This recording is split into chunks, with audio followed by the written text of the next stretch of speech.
এবারে জানাবো এক নজরে দৈনিক পত্রিকার শিরোনামগুলো। প্রথমে আছে দৈনিক পত্রিকার দৈনিক ইত্তেফাক। তাদের প্রধান শিরোনাম, নির্বাচন পেছানোর চক্রান্ত হচ্ছে, একটি কালো ছায়া এসে দাঁড়াচ্ছে। বিএনপির ভার্চুয়াল সভায় মির্জা ফখরুল এই মন্তব্য করেন। ওয়ালটন বিএলডিসি ফ্যান, খরচ বাঁচে 65% পর্যন্ত।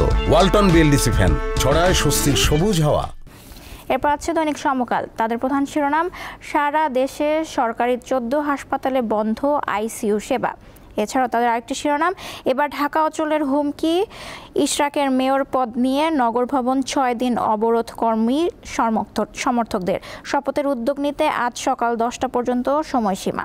এছাড়াও তাদের একটি শিরোনাম, নির্বাচন কমিশনের সামনে এনসিপির বিক্ষোভ আজ। এরপর আছে দৈনিক যুগান্তর। তাদের প্রধান শিরোনাম, জাতীয় সংসদ নির্বাচন, আসন্ন সীমানায় বড় পরিবর্তনের চিন্তা। 66 আসনে অন্তত 416টি আবেদন জমা, বেশিরভাগই বিএনপির নেতাকর্মী।